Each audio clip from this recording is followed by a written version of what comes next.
evening. Thank you for joining us for the Waterboro Board of Selectmen's meeting. If everybody would rise for the Pledge of Allegiance.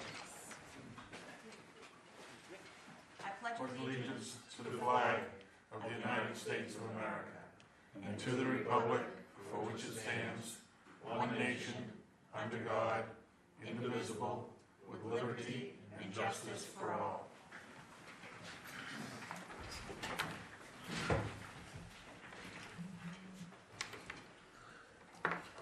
For announcements this evening, construction is still ongoing on the Route 5 water main extension to the elementary school, but the final approval should be this Thursday, and it appears that the one-lane traffic is done, so we shouldn't have any more traffic impact due to that. The lake drawdown is going to be beginning on October 15th, so that is next Tuesday. And a reminder that we discussed last week and voted that the Selectmen's meeting schedule is going to change, and we'll be going to an every other week, second and fourth Tuesday of the month beginning in November. Any additions or deletions to the agenda? Yes. I'd like to have added to the agenda a preliminary discussion on McLucas Road, the so-called extension. Is that going to be regarding the easement? It'll be regarding the situation up there entirely. I have some things to bring up on that. That's based on a... Is that something that can wait till next week? Because we have some research that's going on with that. Yeah, can wait till next week if I feel like. That way it's on the agenda. Just so as long as I get it on the agenda for discussion. We'll do that next week. Okay. All right. I'll yield to the chair. One minor correction. Oh, yep. Just one minor correction on number 10. The minutes that would be approved tonight would be October 1st and not September 24th.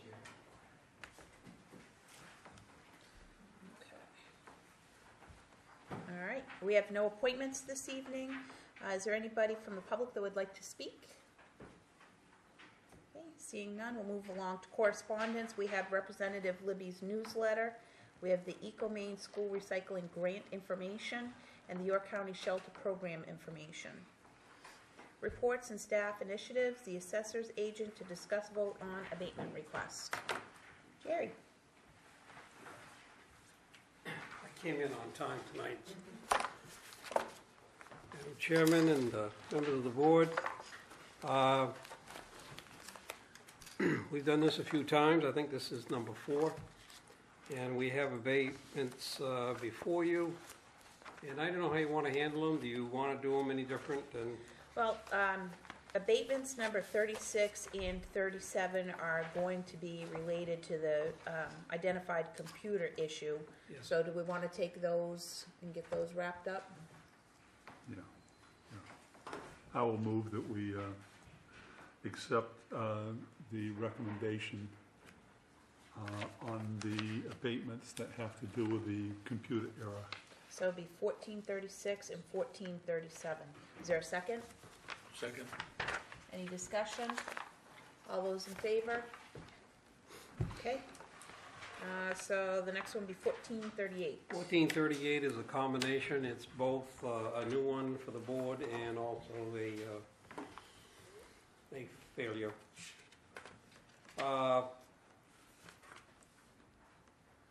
Property was divided with 2 deeds for new homes.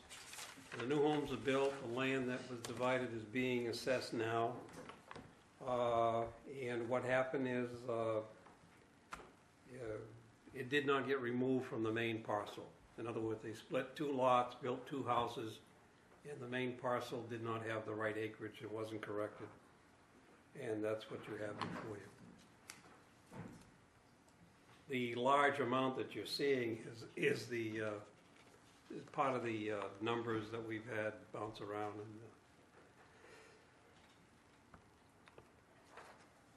Is there any discussion on this or motion from the board?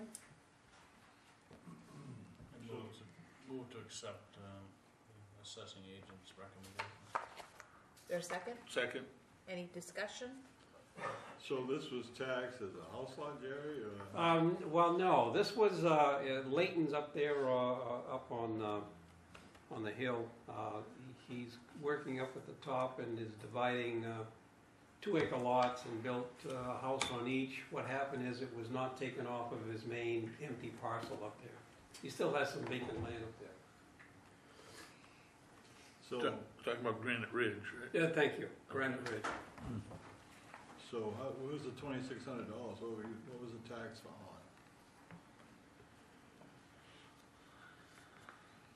Oh, Well, you went from 289,006 to down to 78,2, right? yeah, I went from 289.6 to 78.2. It was a combination of the computer failure and the fact that we didn't subtract the 4 acres. It took me a few minutes to figure out what the problem was with this one. Any other discussion? So we have a motion to approve 1438. All those in favor?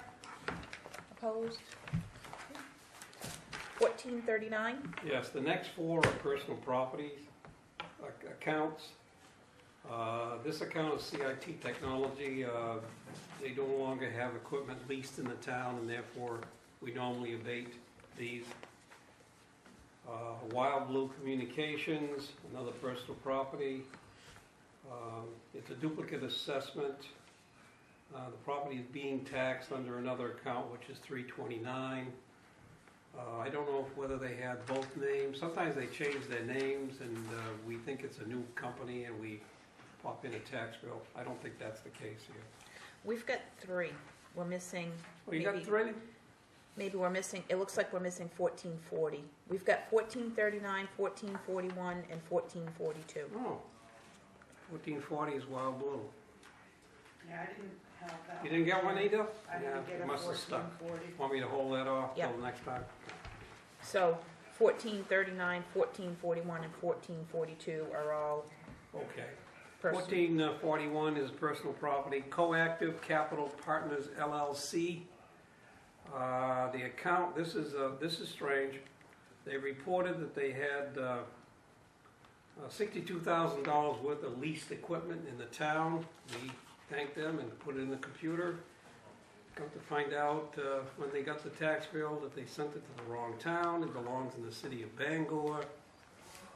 But everything that came to us was on our paperwork. In other words, we thought it was ours. So now we pass it on to the city of Bangor. I've talked to them up there, and we've lost $845.68. Okay, so 39 and 41 are related to personal property. Is there a motion from the board? I'd like to move that we start assessing property in Bangor and collecting, but I don't think that's going to work so much. I will go along with the assessor's recommendation on 14, 39, 41, 42, Just, 41. is there a second? Second that. Any discussion? All those in favor? Okay, and then last but not least. Last but not least, Mr. Chicleon, if I'm saying it right. This is a brand new lot that he carved out of his house lot, or a house lot. Found out that he had no right to use the road that he was fronting. It took him some doing to be convinced, I guess, and a lawyer to help him out. And what he's done is he's taken the 1.85 acre lot that he can't use as a building lot and put it back into his house lot. And there you have is, we're doing away with a new house lot and put it into his house lot. That's what this is. It's a lot he can't use, only because he legally cannot. Okay, is there any questions? Yeah, I mean, when he added this land back into his original lot, does that increase that value? So we It will increase the lot value, but not to the extent of this one, because this has a $49,000 house lot value. Sure. Once you put it back into the lot, it becomes part of his rear lot or excess Now, lot. have you made that adjustment? So That adjustment has not been made yet, but will be. okay, you want to make sure that Yeah. we don't Yeah. let it go. Okay, so The is big there, loss is the lot value. so is there a motion for 1442? So moved to accept his recommendation for 1442. Is there a second? I'll second. Any discussion? Seeing none, all those in favor? Okay, I think that's it. That's it? Oh, go ahead. Well, I'm looking in the book here, and they're kind of out of sequence. 1430 is sandwiched in between 1437 and 1439. Did not know that. Yeah, because I was looking at the numbers. And it's not one that's in our list packet today. Which one? Okay. You don't, okay. So- Have you got the name on that one? Leighton, I think we did that one last week, didn't we? Yeah. Okay.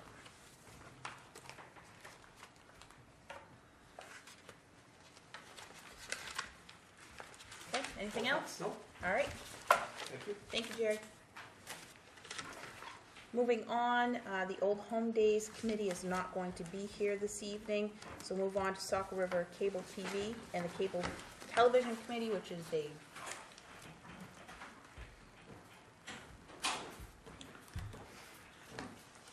Okay, I'm on both sides of the camera now. Main thing I need to report is just that we have finally reached a compromise on the new franchise agreement after, it's been about 5 years, I guess, overdue.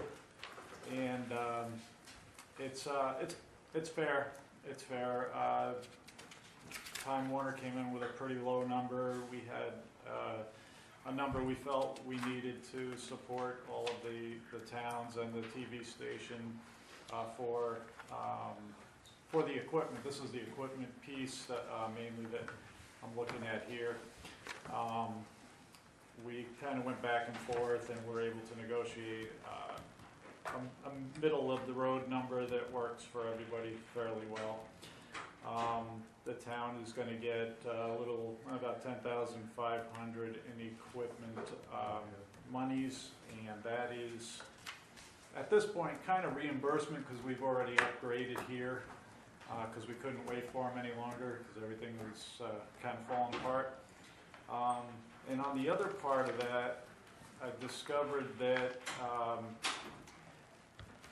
Time Warner is responsible to maintain existing fiber wherever that is, and we had been discussing, me and the chief Boers, over time, and also the selectmen at some points about making a broadcast center from Central Station because there's a lot of the public meetings held there, the bigger ones, because their meeting room is at least twice this big.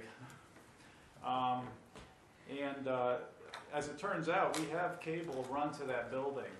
So Time Warner will move our access point, which is currently at the library and unused, just the equipment, over to the fire station and get that fiber optic cable hooked up. So we'll be able to start setting up a broadcast point there. And a lot of our bigger public meetings are held there, so it's going to be a real good benefit to the town. So any recording equipment that we would need there would come out of the franchise fees? Franchise fees, yeah, no taxpayer money involved in this at all, so, yep. And the other part of that is they'll be able to record a lot of the trainings that they have over there and replay them for the new fire volunteers and students and whatnot. So it's going to be a real benefit all the way around. I'd like to thank Tony Vigu too for his hard work on this. He's been putting in all of the leg work and the miles on his vehicle and everything else, and has been really a critical part of well, he's been the guy who developed the Maine model franchise and is helping all the other communities to benefit from the laws. So we've got to say a big thanks to Tony for that. And a big thanks to the guys at the studio too. Patrick and Matt have been really reaching out to the public to let them know that, they can come on down, learn how to run cameras, make a show, produce, edit, the whole 9 yards. A single show, a series, whatever. So stop by the TV studio and see what's going on there. These guys will be glad to show you around and help you do your own show if you're interested. That's at Plains Road in Hollis. It's about 7 miles straight past the town hall on the left-hand side. A little red building, used to be a fruit stand or something. So, but it's a really cool operation now, and those guys have really stepped it up from the days where it was doing nothing to really being proactive with the whole thing. So that's about it. Any questions for David? Yes. I've had a couple of inquiries regarding, about whether or not the town could enter into an agreement with a competitor because they're dissatisfied with Time Warner. And so I'm just throwing that out as a discussion point right now to see what that would entail and, what we would lose and, basically. So if you could just sort of give me a thumbnail view of that. Yeah, I really don't have any idea of what that would be. I mean, we have a pretty good working relationship with Time Warner right now between the town, the tech, the IT department, and the guys we deal with in government relations and our local reps. So we actually have all Time Warner phones now. We've gone to a wideband internet, and they've really worked with us pretty well to cut our costs town-wide and provide us with some incredible internet service, and they've been very responsive to everything. So the view from in here may not be the same as out there, so I guess we'd have to know what the specific complaints are, where that's coming from, and as to what we can do about looking at competitors. I really don't know what the answer are or who the competitors But our franchise agreement locks us in for, at least for how long? That's 10 years. Oh, it's a 10-year. Oh, it might be 15 now, actually. I think we went to a 15-year because it takes them, it takes 5 years to get a new one anyway. So, Okay. except this next time we're going to start a little earlier so that we get on it. So the short of it is, it wouldn't be feasible to even entertain that right now. Right. Yeah, we're locked in for a while. So. And I think if anybody else came in, they'd have to rewire everything. They're not gonna work some deal to buy out the Time Warner cable equipment. I think the competitors are, the satellites, and there's some other over the internet stuff, right? AT&T, Uverse, and things like that. Metrocast. So, yeah. So I'm not sure that a hardwired cable, another hardwired cable company. First of all, I'm not sure if there's anybody in the state, right? Right. I'm not Time aware. Warner ended up taking Adelphia out and all that stuff. So. Right. And those really, they're not really competitors. Just one has taken over the other, and this is where we are now. So. At least I have an answer for him. The bottom line here, Dave, how does this contract relate to the last one? Is it, have we given up stuff to Time Warner? Have we gotten more, or is it about the same? It's about the same. I think there's been a little bit of there's a little bit less. I mean, obviously the franchise fees on the quarterly payments stay roughly the same. It's all based on subscribers, so that percentage is the same, and that's really bigger for us than this. This initial piece here is just an equipment request. They are obligated under the federal franchise laws to provide equipment to make sure that towns can broadcast and have equal and fair access to the airwaves. So that's kind of this piece. It's less, you know, than it used to be, but it's not terribly less.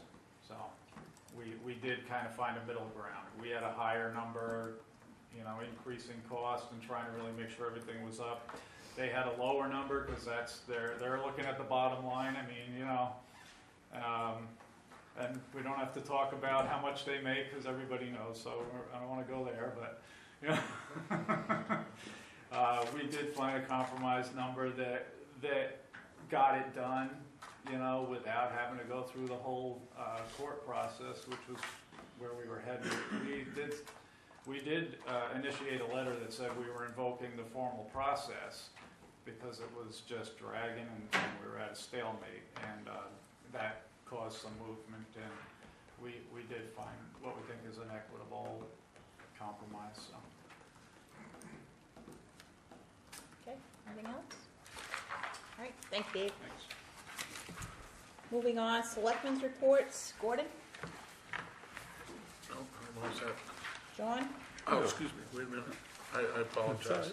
I'm not all set. I was gonna forget about it again. I thought I'd, are we ready to go on that, Dave? Okay. I just thought I'd sort of try to update everybody on the situation on the harvesting that's going on down there. I don't know if anybody else is from the board has stopped down there to, we're stuck.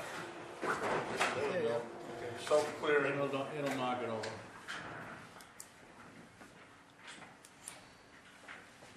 Need that lower, Dave? Is that gonna? Good. Oh, that's the wrong photo. Took this at night. Oh, what are you on here? The logging. Oh. Yeah, this one we postponed till next week.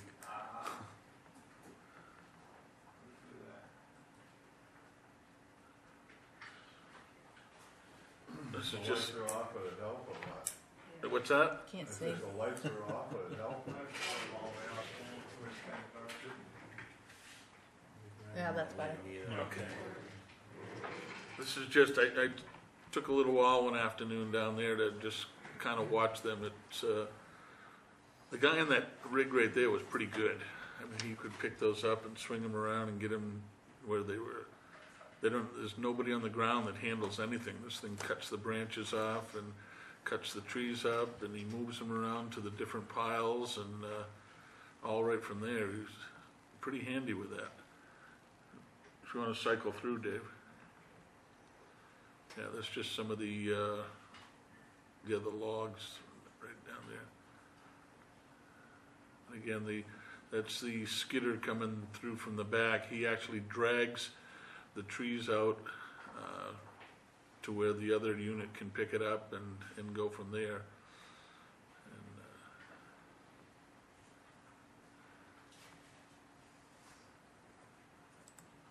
this guy takes the shorter ones and transports them across. I don't know if that's for the pulp or whatever, but those short pieces. There he's lifting the whole tree up.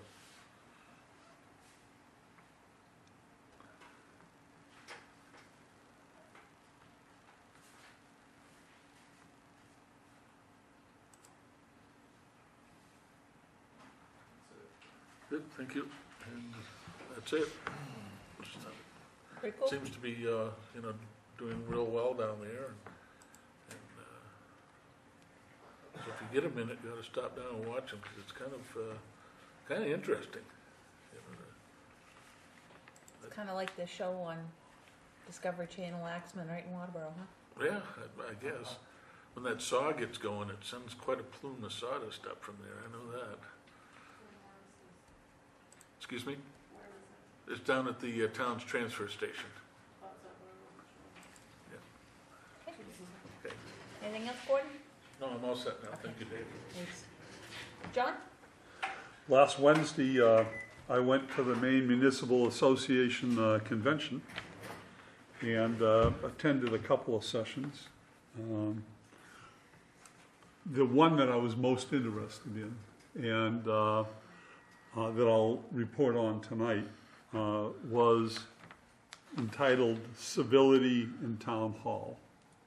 And this Michael Fan from Tennessee was an interesting presenter. He was humorous, at the same time he had a lot to say.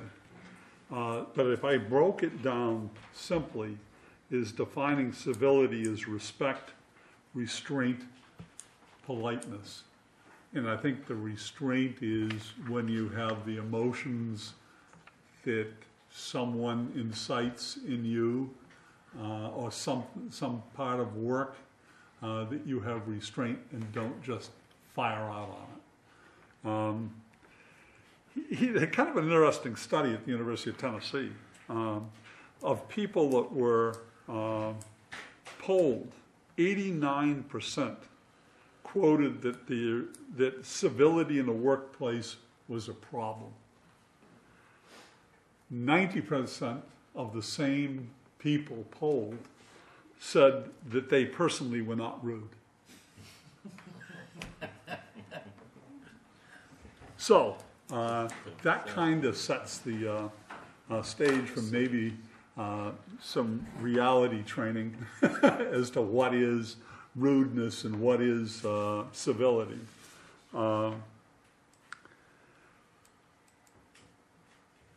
He was basically saying, be respectful in what you say and what you do, and that can be measurable. That can be an outcome. He also talked about positiveness as a part of civility too. What will work rather than what won't work, and what I can do rather than what I can't do. So he kind of says the positive part, are life. These people are life enhancers, and the negative part are well poisoners. So a part of civility is also positiveness of what you can do. He also mentioned the three-step process.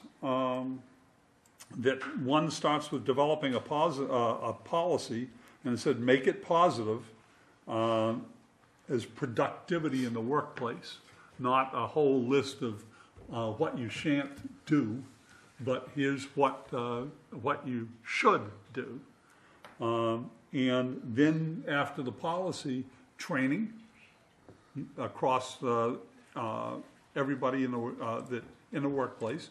I mean, if it were here, we're not just talking about town hall, we're talking about the transfer station, the fire station, the library, recreation, we're talking about everybody.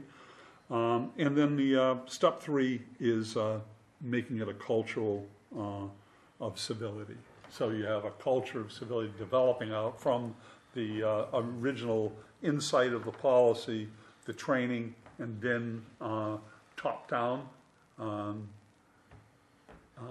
management. There's being, I can say honestly, I think from people who have been following these meetings, that there's a great deal more civility today than there was 8 years ago, just on this board.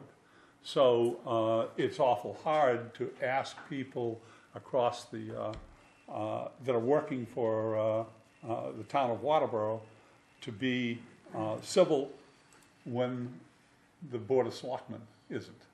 So at least now I think we've established some civility there, and Gary was at the same presentation, so we talked a little bit about it. Anyway, it's an interest of mine, and I'd love to take some steps. Not saying that we have a problem particularly, but you can always do better. Anything else, John? That's it. All right. Dennis? I really don't have anything.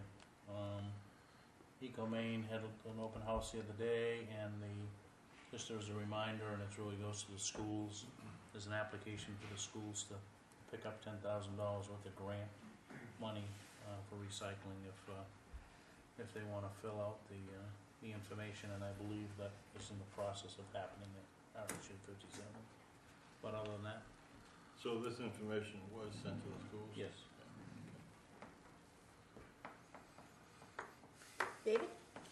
Just a question, Gary, you know when that meeting with Libby is gonna be? The Regional Trail, that's tomorrow afternoon at 4:30. I'm going to it. I don't know if it's the same one you're talking about, there's more than one floating around. 4:30 tomorrow They're talking about from York to Parsonsfield? yes, Okay. 4:30 tomorrow at Southern Maine Regional in Springville. I'm glad you're going. Is it David? That's it. Okay, all right. I'll just report that David, myself, and Gordon did attend the conference that's hosted by the town attorneys last week. I think there was some very timely information on there and property taxes that we got. But it was, always get a lot out of those meetings, and I know Gary picked up a couple extra booklets for those that couldn't attend. I also came across a federal grant for recreation that I passed along to Gary this morning, and I included Tom in that email. It's a federal grant, so I'm sure those monies aren't available today, but maybe once the government shutdown is done, might be some monies there that we might be interested in. Gary, Town Administrator's report? Thank you, Madam Chair. MMA convention I won't dwell on. John hit that. Tammy Jo hit the legal workshop, which was instructive and lays a lot of questions out, both MMA and the legal workshop, about a year from now, what things are going to be like. Last Friday I met Patco staff at Friendship Park to thank them for the donated labor and materials, building the new, we call that bandstand or grandstand there. They had some problems with logistics in the roof material, so I'm told that they're going to finish that this Friday, which is good. If you happen to stop by, stop in there and thank them for doing that. They're doing that with all donated labor and materials. A big thank you to everybody in Town Hall here who participated in collecting just under 50% of our tax revenue. And thanks to the taxpayers who paid their taxes early. That's much appreciated. So we're just under 50% of our total commitment. Interest did start on the 5th at 7% annual percentage rate, so if you haven't paid them yet, please get to that. Save yourself some money. I met at the Lions Club with the Lions Club president. They have the 3rd floor of that building that's vacant, and they'd like to get a tenant in there. And we're looking at some of the old records here to make sure whether they can or cannot have a non-medical related tenant up there. Ongoing work to prepare the budget and CIP documents is ongoing. Matt stopped by today with the new forestry truck. It's all ready for lettering. Looks good. The back looks good. So hopefully that'll get lettered up by probably mid-November at the latest. I just mentioned I'm going to go to that regional trail meeting tomorrow that David mentioned. And we did get our first check going on Gordon's PowerPoint here. We got our first check from the harvesting. We'll be setting a separate account for that. I'm not sure how that had been handled in the past, whether we need to create one or not, but either way, we'll make sure we have a good paper trail for that money. Okay. Thank you. Do you want to announce the cleanup day? Yeah, I've got it down to the end. All right, moving on to new business, discuss scheduling a meeting for the Public Safety Committee. So we have 3 members of that committee now. So Gordon, what day of the week, and let's get that committee rolling. So you want to give Christine, pick a day, and Christina can get notices out? Yeah, I'm looking at, how about a Thursday? Is that a night that's booked for a lot of? I don't have my meeting on. Oh, okay, why don't I stop by and see you tomorrow, then we can discuss it. Okay, so you're gonna pick a Thursday. Well, I'm and gonna get pick a day, depending on how many other committees meet on that Thursday. Okay. And, I don't wanna overload or have some overlap in there, so I'll just talk with her tomorrow. Okay, sounds good. And then same thing with the Economic Development Committee. I think we've got 4 members now. Yeah, probably would prefer a Wednesday night, and we'd work it. Planning board meets 1st and 3rd, Yeah. so if we did like the 4th Wednesday, something like that. It'd be like the 23rd of this month,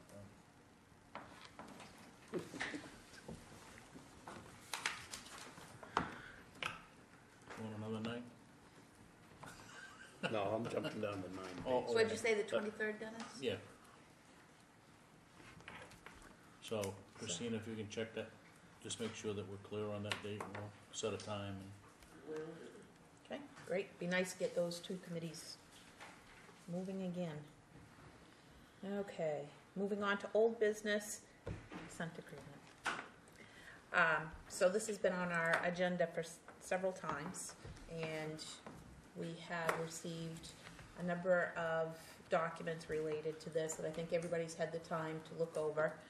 One of the things that we did do this time is, under the advice of our attorney, we did notify all of the property abutters so that if anybody had any comment to make on the consent agreement before we made a decision, I would open that up for any public comment from abutters.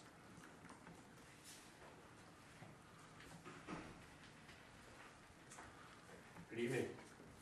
My name is Gene Libby. I'm an attorney representing Charles Thornton, who is an abutter to the property and a former owner to the property. I have a copy of the consent agreement, which has been provided to me by Attorney Danlin. And I've also seen the opinion that was issued by your attorney, Natalie Burns, with respect to the consent agreement.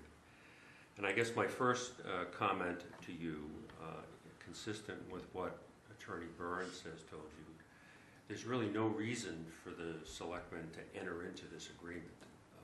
The town has not, as Attorney Burns observed, filed a notice of violation. Under the law, there is no threat of a violation at this juncture. So really, the entry into a consent agreement is unnecessary. It's unnecessary legally, but it also removes the incentive to correct the violation, which is an undersized lot. The lot is about 0.56 acres.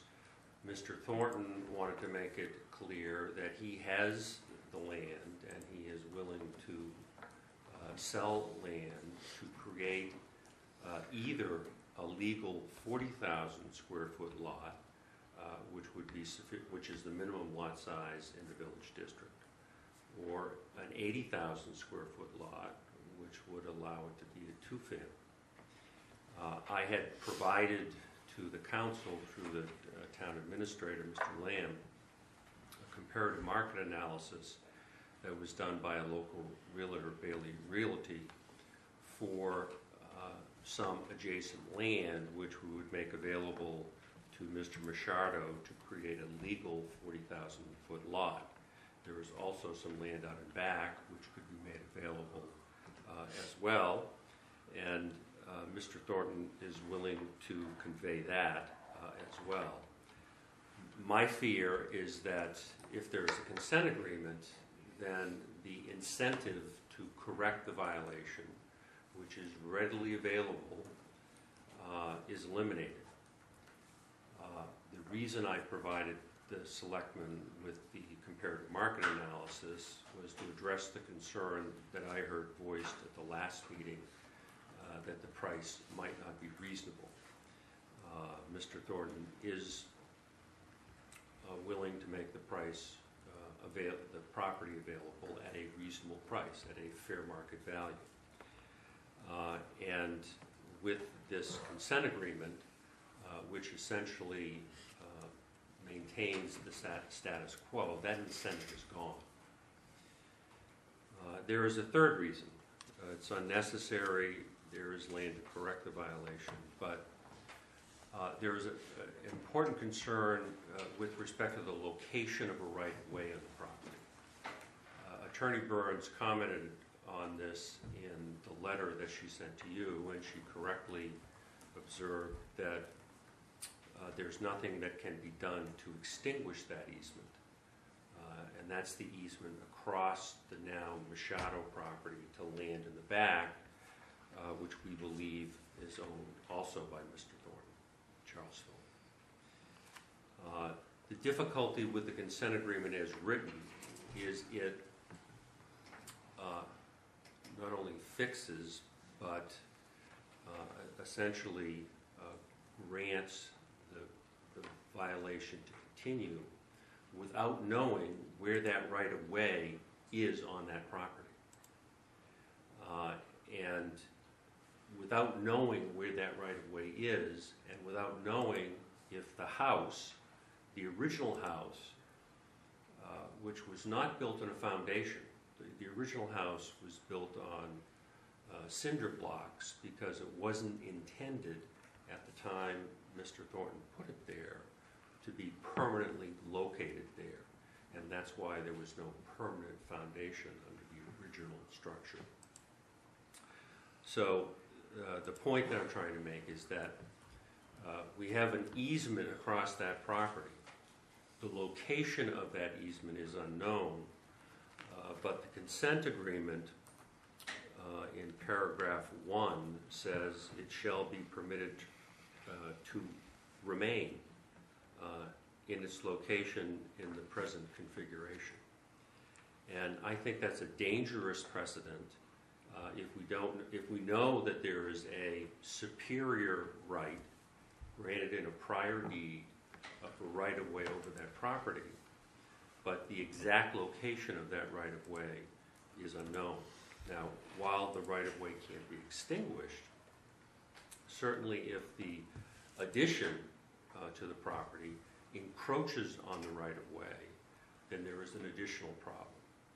So without that being known, essentially we may be making it more difficult to solve that problem in the future. So there's really no incentive for the town, which, and I think this is supported by the town attorney, to enter into the consent agreement. As the matter stands now, there is an opportunity to correct the zoning violation either now or at some reasonable point in the future. Once the consent agreement is approved, I think that natural incentive to correct the violation under your zoning ordinance is going to be removed. So on those grounds and the existence of the as yet unlocated right-of-way, I would ask you on behalf of Mr. Thornton to not enter into what is an unnecessary consent agreement. Any questions? I have one on that. You couldn't help yourself, could you? No, I can on this one. It's a little discerning that the original deed was prepared and written by Mr. Thornton, and now he's in a position where he can essentially ask for some financial gain for the mistake that he created to begin with. Way back when the land was conveyed to initially. So I'm having a little difficulty wrapping my head around that one. Well, I mean, I think if you, as Paul Harvey said, if you knew the rest of the story, it might clarify that. Back in early, the mid to late 90s, Charles Thornton had a four-way bypass. He had a health crisis. During that period of time, he transferred property that he previously owned to his son, Steve, and his daughter-in-law, Nancy, not knowing what the results of that operation was going to be. Unfortunately, after he did that, there was some advantage taken because the transfer was simply as a caretaker, not ownership. And I instituted litigation 2 years ago, which resulted in the property that we're talking about now, that is the entire lot 7, being conveyed back to Charles. In 2008, when you refer to the deed that Charles created, number one, he didn't create the deed. The deed was created by... Did any sign it? The deed was created by his son and Nancy Thornton. The only involvement he had in the deed was releasing his life estate. So he didn't draw the illegal lot, and it's not his intention, it wasn't his intention at that time to benefit from it. The lot was drawn undersized by essentially the lot owner's mother, not Charles Thornton. And it took Charles Thornton, and it's a long, complicated story, but it took Charles Thornton a lot of time to get that wrong corrected. So I don't think it's fair to say that Charles created the problem. The problem was created when the property was not transferred back to him as it was intended as a result of his bypass surgery in the late 90s. Sir? John? How much land would it be needed to make the Machado lot conforming? Does it need a full lot to be sold? In other words, can a sliver or a piece of land be conveyed for a proportion of the price for the full lot? I think that's more a question for our town administrator, whereas that's, I beg your pardon? I think that's more a question for the town administrator to answer. Okay. It needs to go to 1 acre, minimum, It's gotta go to 40,000. 40,000 square feet. You have to increase it by at least 1 acre. No, he needs No. to get to 40,000 square feet. I think the Okay. answer to your And question how much is does he yes. have now, so how much would he need in order to get to that acre? There's 22,000, A little less than 20,000 feet, it's 24,000 feet right now. And how much is the lot that is, of that 24,000 feet, how much of the lot that had been evaluated at like 169,000 is needed? I think that .21 acres, which was offered to be sold, would make it a 40,000 square foot lot. That was the intent. It wouldn't. I mean, you see where I'm I do. going here? I do. I mean, you got a whole lot with a house on it, with a building on it that's been valued here at least through, and I'm not sure if that's a correct valuation, but let's say for $166,000. In order to get the Machado lot up to its conformity standard, can something short of that be sold? Do I understand the question? You mean without the building? Yes. Yeah, I mean, it's, Well, there's- they wanna have a lot that's conforming. I don't think they're looking to buy another building and have a full lot. Well, just a little history with the building. Mr. Machado used the building for years for his contracting business when it was owned by Mr. Thornton. But, I mean, that's the but in past, answer I'm to- talking about the future. In answer to your question, certainly that configuration could be achieved.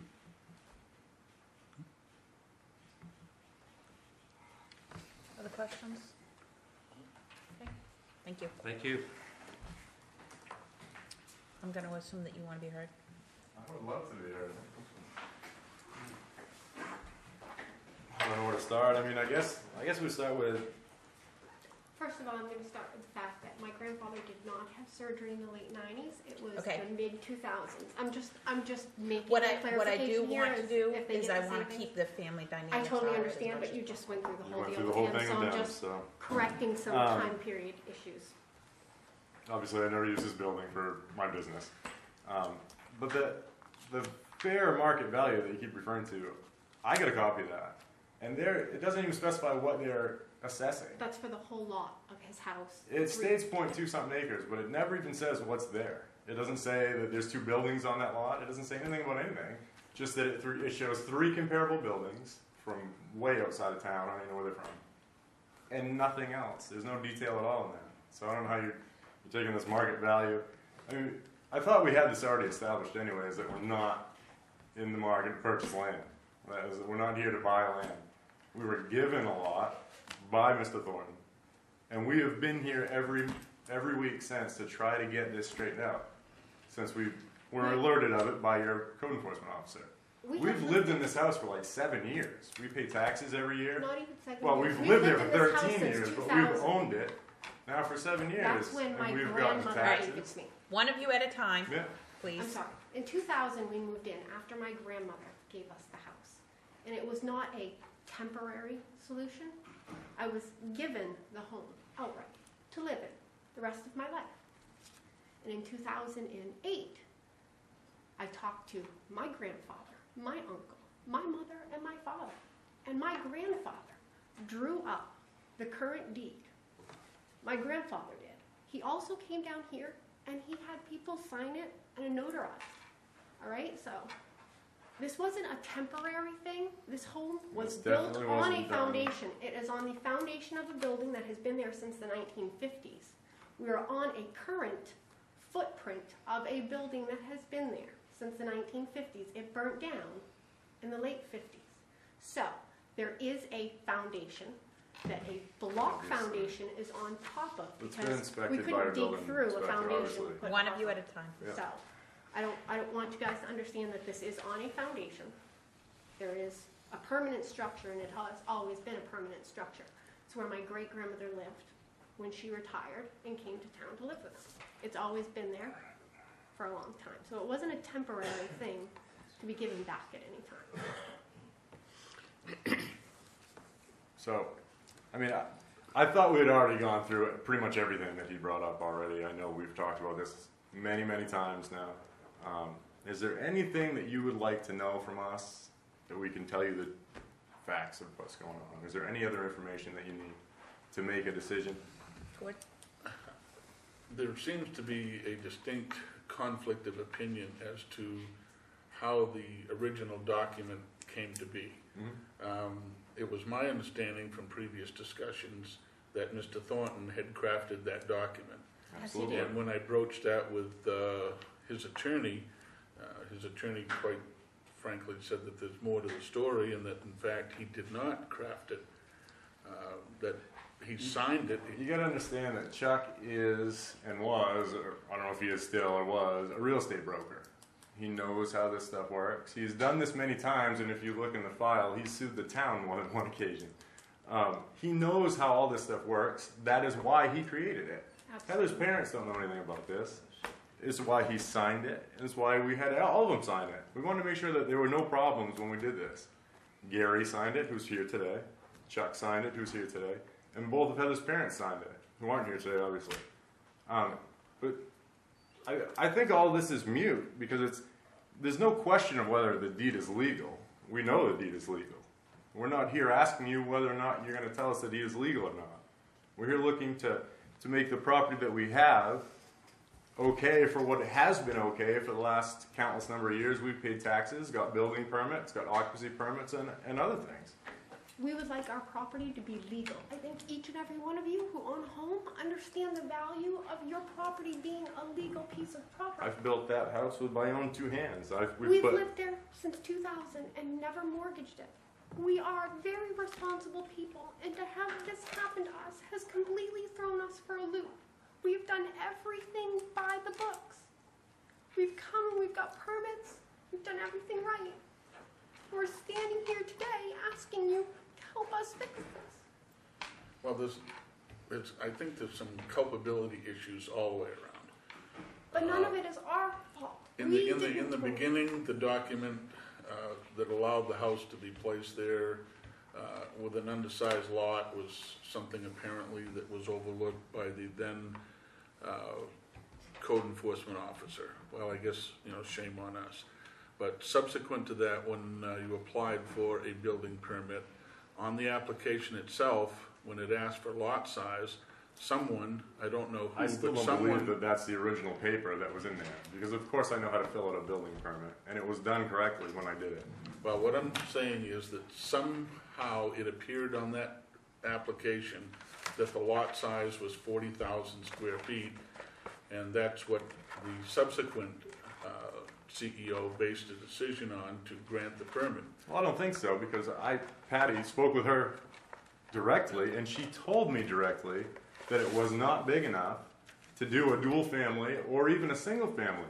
But the fact that the deed had gone through probate court and was okayed, and it had been quite some time, that there was no recourse, so she had no problem with it. And that's how it went. I mean, we've, again, done nothing wrong. We were given a piece of property.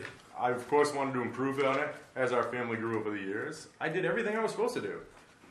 Just recently has this come to my attention that this is a problem. And since it's come to our attention, we've been here every week trying to Right, figure we've out tried what and we we've can done do to everything solve and it. asked you all what to do, and we've done it. I mean, we've bent over backwards to try to get this straightened out. We're in no way trying to pull the wool over anyone's eyes or anything else. As far as this right-of-way that they're talking about, if there is a right-of-way, our house has plenty of room on both sides, but in no way did that addition block a right-of-way because it goes straight back. It doesn't go out onto the sides. Absolutely. So there's ample space on both sides of our house. If someone needs to run a right-of-way across there, then that's their right. The addition that we made for my mother Which- has way back. plenty of setback space. There's like 30 odd feet around the whole thing. So there's plenty of setback space. Well, yeah, That has there's a lot nothing to more do than that. with that. And literally, it comes straight off the back of our house. So if you're looking at our house straight on, it doesn't flare out to the left or the right. It stays in the same line with the rest of our And home. that's the only addition that's And gone there on is- since it's been in our name and our deed. Right. The same addition we got a permit and an occupancy permit for. John? Couple of questions I have. Yeah. One are there any options open? And I now say, yes, you can purchase more land. With what money, Wait a sir? minute, wait a minute. Yeah.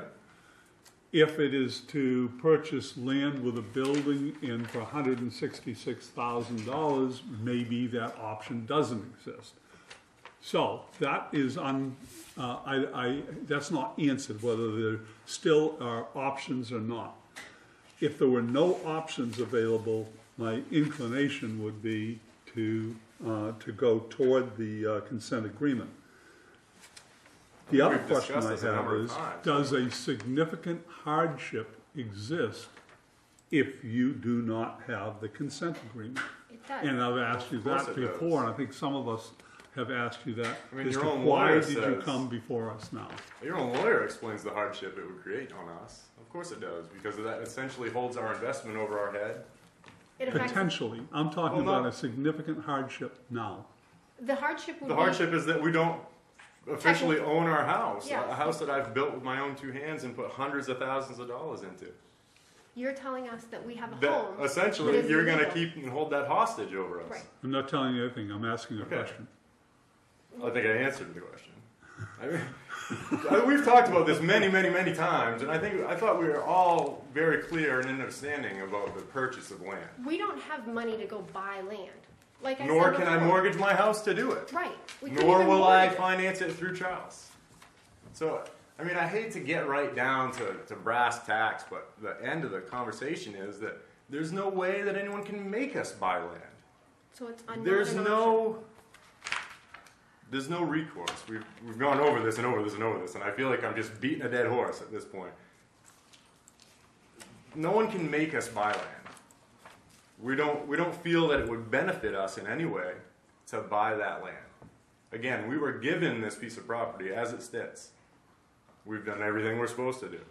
So essentially, to not do this, you're going to punish us for something we had no control over to begin with. Other questions? Or, sorry, were you all No, set, John? that's fine, yep. David?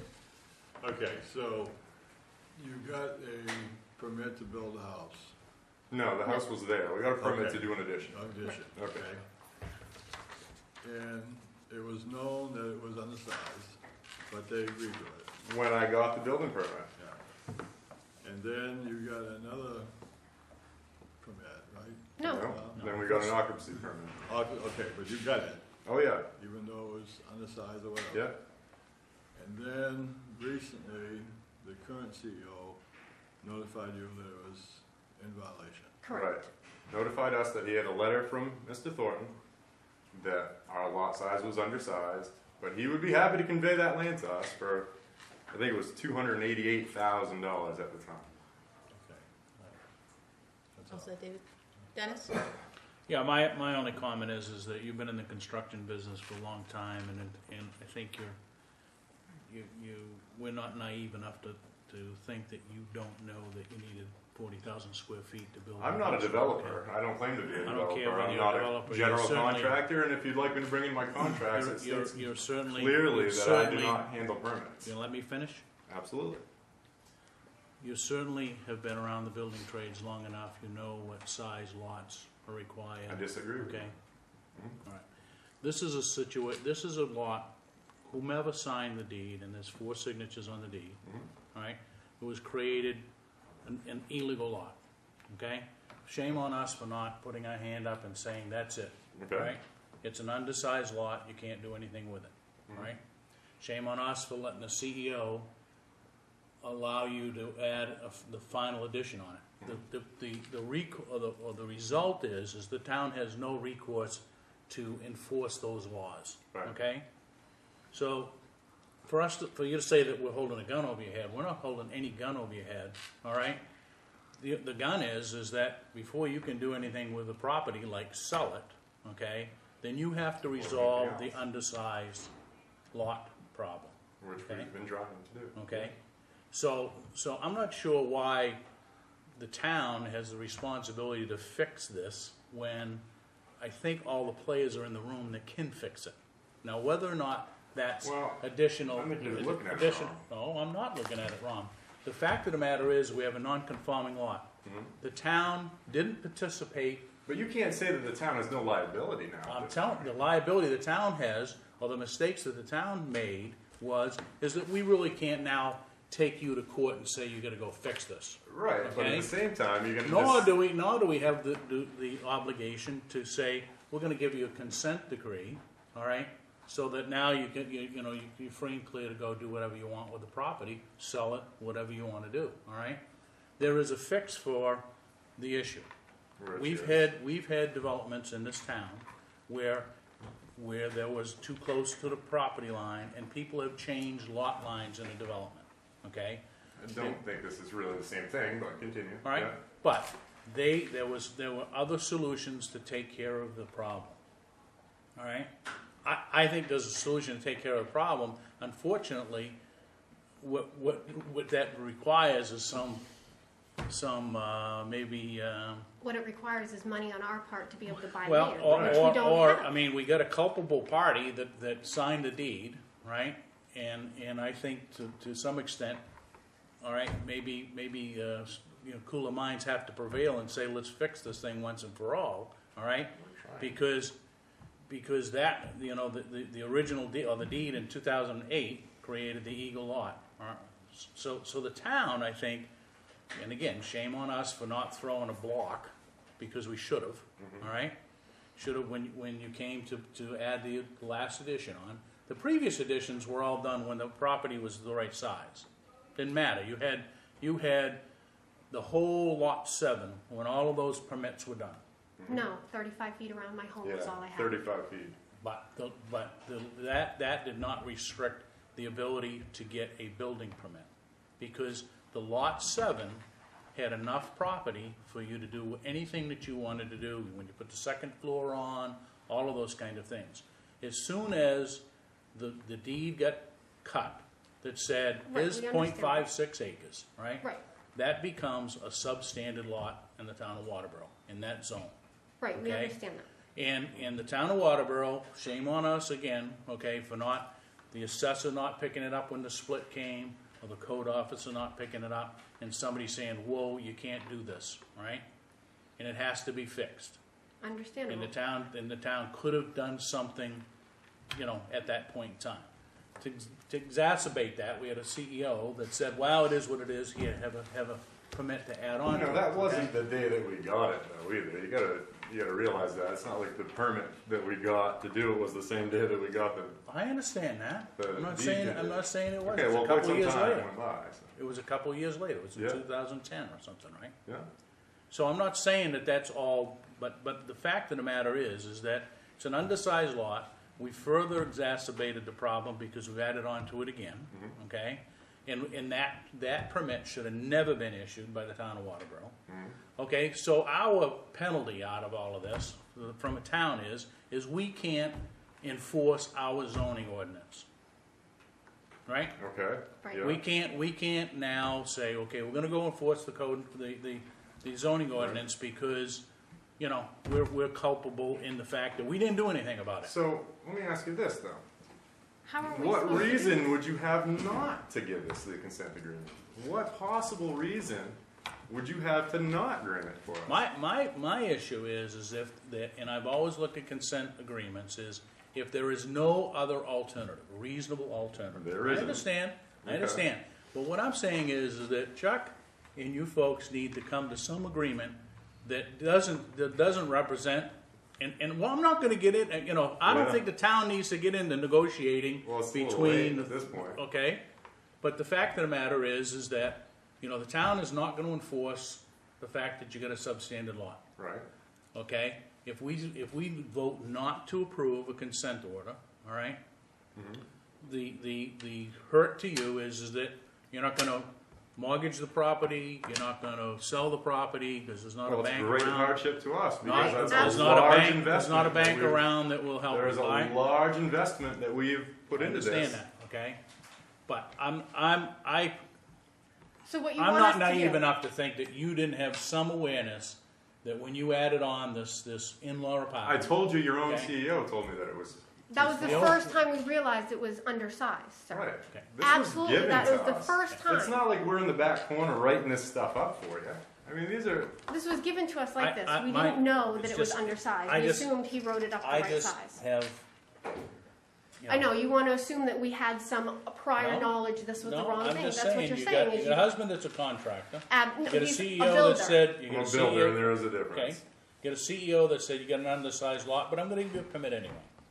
What did you think that was gonna do down the road? when you Exactly had to do what she something? told us was that because it went to court, that it was fine, and there You was think- town would do okay. nothing about it. So that There's was not a that. CEO around that I And know. that's all of she said. That's a lawyer, but the Why fact of the would matter I is. think it was wrong? Why would I think any I different? When guess your I'm- own enforcement I'm done. officer.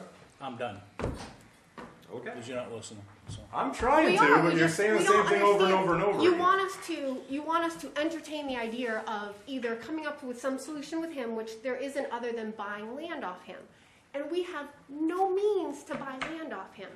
The home that even if we thought that might be entertaining, we can't even use our home to mortgage to buy more land. We have this, Understand a that. complete zero, so we have no options. That's why we came to you guys. That's why from the beginning we have told you, we have no other options. Our home is now not legal. We can do nothing with it. For 13 years we have lived in this home. We have done renovations to it, like everybody else does with We their were home. under the impression And that this now- was legal. Now all of a sudden we've been told it's not legal and that we have to come up with a solution, and the only solution is to buy more land off my grandfather for an unfair price. And we have no means to do it. No means. Absolutely no means. Any money we did have, we've spent. We've never Trying to mortgaged do our this. home. Right. Gary, do you have any questions, Questions? No. comments? Comments? I guess I come down on the side of saying yes to the consent agreement for the reasons that we are complicit in the things that we did not do, and I think those carry more weight, maybe a 51-49 split, that makes this a better solution than not doing the consent agreement. My recommendation is to do it. My comment. I am very angry about this situation because I feel that the board has been put in the middle of a family feud. Unfortunately. And I think that that is very unfair that you have done to this board and have done to this town.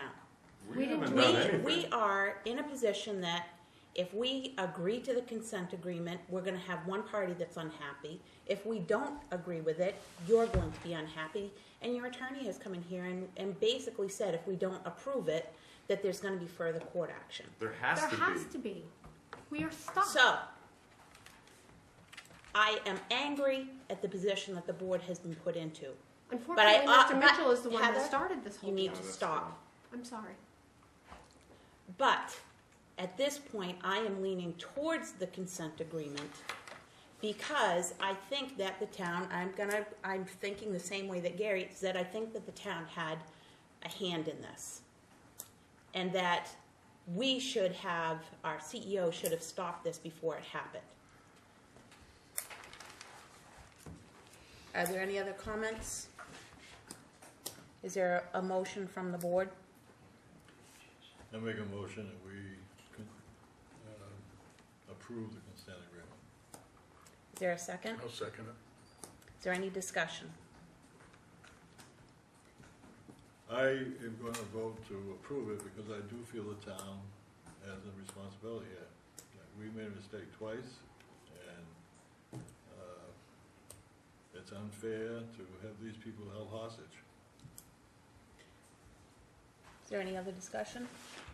I will vote not to approve because for the reason that when the town makes two wrongs, another wrong doesn't make a right. My concern is the hardship. Is it a significant hardship that may be in the future when you go to a bank to remortgage, refinance? There may be a hardship. Wait a minute. I am talking. There may be a hardship if you go to sell it. At that time, if that hardship exists, if the sale of property at a reasonable price for the amount needed is not available, then I would go to agree with the consent agreement. But at this time, I don't see that the hardship significantly exists. The house may not be worth anything as far as selling it, but it's worth a heck of a lot as far as living in it. And I think still some options are open if Mr. Thornton is willing to come up with a decent deal. Anyway, that's my. I'm inclined to lean towards approving the consent agreement, and for a couple of issues that I've had. One is the apparent authorship of this document that sort of started this whole thing from the beginning, and second, us being placed in the position where we're essentially forcing someone to get a loan on a piece of property that is a catch-22 because they can't use the property as collateral to get the loan because it's a non-conforming lot, based on the zoning ordinance. So we've placed them in a catch-22 situation, and I agree with the town administrator that there is culpability on the part of the town and its CEO for not doing due diligence. The fact that, and I realize that too, in what you said, that it appears to be, at least to some extent, part of a familial situation that has perpetuated this. But I just cannot see, penalizing them as they said. And I'm not swayed by the court issue either, because I know that if we deny the consent agreement, that his attorney has already stated that we're going to Superior Court because they have no choice but to do so, so that they can get a judgment or try to get a judgment, so they'll be able to have some future viability of that property if in the event that they wanted to sell it, or even if in the event they wanted to convey it to another family member. I can see the situation arising where if they conveyed it to another family member and it went before the CEO for an occupancy permit, that they would deny it because it's a non-conforming lot, and they could probably do that because of the new ownership. So again, it's that catch-22 situation. And on the other hand, if we approve it, I'm sure that Mr. Thornton, on his stance on it, will probably pursue some type of court action as well. So I mean, now we're in the catch-22 situation. So I figure if we're going to be in there, I'm going to err on the side of the fact that we didn't do our due diligence, and I'm not going to punish somebody because of it. Any other comments? Okay, so the motion is to approve the consent agreement. All those in favor? All those opposed? You have a consent agreement. Thank you very much. And I would like to say that I am so sorry that this was brought up to you guys. That was never our intention. We would not have knowingly brought this to you. I do apologize for all of your time spent on this. Thank you very much. When do we see you next? Come in. Come on in. No, Tomorrow? tomorrow morning is not good. Do you need both of us here or just Tell you one of what. us? Why don't I call you? Mark has your number, I assume. I can give it to you. I think it's on the documents too. Yeah, it should be. Mr. Machado, I'll talk to you. Okay. All right, moving on. Discuss vote to set up a meet and greet event for the town administrator. So what I did this week was a couple of different options that we have here. If we want to utilize the snowmobile club, we can do so free of charge. Or if we wanted to have it at Woody's Sports Grill, I spoke to Corey Woodsum. We could do it on a Monday evening, and I don't know how that fits into your schedule, Gary, but if we did 5 to 7 at Woody's, he would not charge us for the use of the building. He would provide light appetizers, and it would cost us $5 a head. The bar would be open for anybody that wanted to purchase their own beverages, and he would set up a coffee service for us at no cost. Again, that would have to be on a Monday because that's when the business is closed, otherwise he couldn't accommodate us. My preference would be the Woody's route. I think that it is a nice venue, that it would be what we're looking for, which is more of a social gathering as opposed to, you know, something formal here at Town Hall.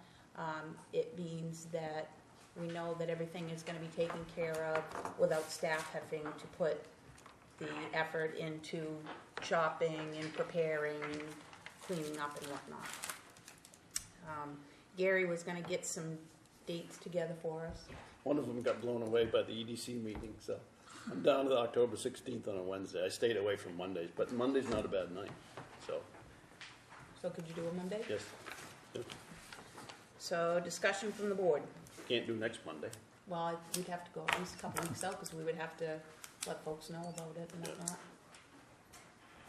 So maybe the 28th or the November 11th. November 11th, the holiday. It's a holiday. Yeah? I prefer the 28th. Would be my vote. What's 28th? the 28th? Gordon, 28th? I'm checking right now. And what's the preference for venue? Liquid. I'm okay, I guess I'm okay with Woody's. Woody's? Yeah, 28th's fine with me, and I'm okay with Woody's, and Woody's? Yeah, I think he's doing well by us there with it. I think that $5 a head is great. I think Christina would be pretty excited. Yeah, Because we were talking about logistics I mean, today. I'd be happy so. to do some cooking and stuff, but I'm even happier just to have Woody do it. Yeah. Well, by the time you purchase, Yeah. you know, I don't Yeah. think that we could do it. And the cleanup, I mean, Yeah. it's, Yeah. is that all you can eat, buffalo wings? Yeah. Light appetizers. It's just like 5 to 7 or something. Like that. Yes. All right, so I'll get in touch with Corey tomorrow. As far as head count, I'm thinking it's kind of anybody's who knows? guess. I mean, I have to give him roughly a number. Okay. What's the population of Waterboro? Yeah. That might be a little over our heads, Well, cost-wise. That potential exists. Yeah, I but think I think it's- you gotta look at how many, you know, the general attendance of people that are involved in, you know, or interested in town events and those Yeah, there was things. what? So, you know, if you look at, There was, what, 80 people yeah, at I last mean, town you- meeting? huh? There was 80 people at last Yeah, town well, meeting? I don't 60. think, you know, you may get that many, you may not, but if 50. you invite Webb and you 'Cause- invite the I'd say- historical society and you invite, you know, the town staff and whatnot, you could be up 50 to to that. 100. Yeah. 50 to Board 100. committee members. Yeah, but again, you know, it's not like they're all gonna be there at one time, right? Right. Well, I'm sure people be in and out. So would we say 75 for a head count? Yeah, that's good, and, you know, tell Corey, you know, we wanna buffer that by 15% on the high side. You know, if you had free snacks at town meeting. There you go. That Yeah, might this do it, this too. could be a test.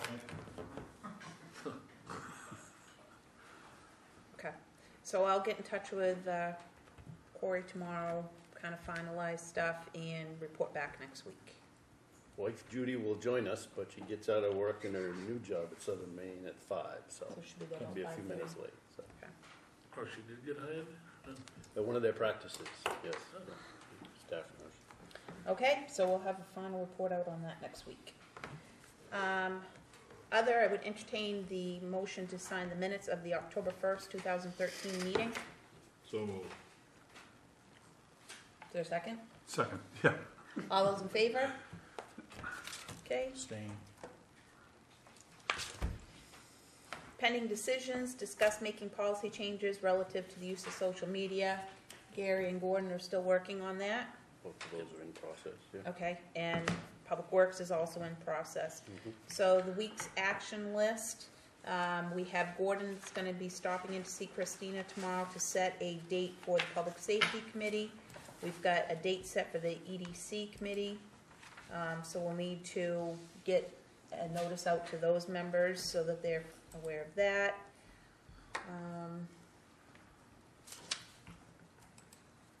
Gary's gonna take care of the consent agreement.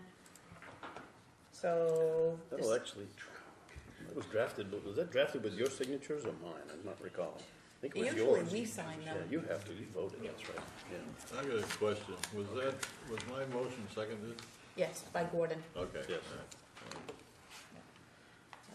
So items, discussion of agenda items for next week, we'll have the McLucas Road. What else? We'll have, Town administrator's evaluation. Already? okay, Well, we talked about it a few weeks ago of having Oh, the 3 months. a 3-month or an interim. we'll do the TA meet and greet final report on that. I think we ought to address a couple of those items that significantly raised their head at this attorney's training session that we had. One of which is maybe to revisit some discussion on the foreclosed property. Well, we've got the workshop on the 29th, Okay, all right. so we can discuss that then. Was there some, They're coming to that, right? Or somebody's coming to are that. we gonna have them? They are, I still need to confirm that, thank you. Okay. They're both available. Good. So, do you want both of them, or just one? Do we get, Well, if we are get it for both the of them same free? price. I don't, Well, we're entitled to a free, If we get it for the same price. yeah. okay. Well, you got one of us free. But I don't you think wanted she two offered for that this? both would be here, but I can ask. Is Ken Cole gonna be here? Chairman Gerard, Yes. that workshop is gonna be both the tax acquired and the already town owned? Yep. The 29th, at what time is it? A regular meeting. It's our regular meeting. Okay, yeah, regular meeting. Okay. Anything else for the agenda next week? Okay. Reminders, Wednesday, October 9th at 6 p.m. is the Road Review Committee meeting at the Old Town Hall. Thursday, October 10th at 11:30 a.m. is the senior luncheon at the Snowmobile Club. Saturday, October 12th at 8:30 a.m. is the cribbage tournament at the Old Town Hall. Also, this Saturday, October 12th from 9 to 5 is free cleanup day at the transfer station. If anybody is bringing in tires, you do need to sign in first at the transfer station office. Monday, October 14th is 12 Town Group meeting here at the Town Hall at 6:30. Tuesday, October 15th at 6 p.m. is the Selectmen's meeting. Reporting will be the Road Review Committee and the Road Commissioner. Wednesday, October 16th at 7 p.m. is the Planning Board here at Town Hall. Wednesday, October 16th from 9 a.m. to 4 p.m. is York County Community Action Fuel Assistant. You must have an appointment, and the number to call is 324-5762, and we'll have that on the town website as well. Thursday, October 17th is the Selectmen's Goal Workshop at 5 p.m. Monday, October 21st is the 2020 Master Planning Committee at Central Station. At 6 p.m. is the Parks and Rec Committee. And then on Tuesday, October 26th at 6 p.m. is the Selectmen's meeting. And we'll also have the quarterly budget review. And reporting out will be the Transfer Station Manager and Recycling Committee. So with that, I would entertain a motion to adjourn. Oh, sorry, Hey, Gary. just quickly, I got to talk to Tammy Jo and Dennis beforehand. If you care about format of that quarterly report, I've got two ways to do it here. One is a few clicks on the computer with Trio, and the other is an Excel document to be populated with handwork. I don't need an answer right now, but I kind of got an answer from Tammy Jo and Dennis, so maybe Gordon, you and John could look at this. I already have an inclination to go towards Excel. Okay. Well, this You're making work you don't have to, just want you to know that. Trio can do this in a few clicks. Yeah, but can't Trio can output it. output the document into Excel format? Yes, I believe, yes. Then I'm in favor of Trio in an Excel format then. I think that's what you have in front of you as in I have the this. inherent document. The old document was not a Trio produced document, it was a hand populated document. When we changed that to Excel, it didn't change the appearance of it, right? That's still an Excel The document. one Dennis is holding is one that Right. was not created in, This would change, this would be you're right, the Excel version of this doesn't look a lot different than this. But, I think it prints without the shading and right, stuff. right, We can- so you're fine with, If we can do it in Excel, you'd be happy, Gordon? I don't want to create unnecessary work for anybody, but if there's a way of doing it easy, but in an Excel format, I would like to see that, but if that can't happen, then I'll just do it in the, whatever is the least time-consuming, least labor-intensive method. Okay, and this is only a quarterly review. If you don't somebody's been calling. like it this time, we'll change it next time. Okay. Sounds good. Angela's this kid. Now I would entertain a motion to adjourn. You got it. All right, second. All those in favor? Good night.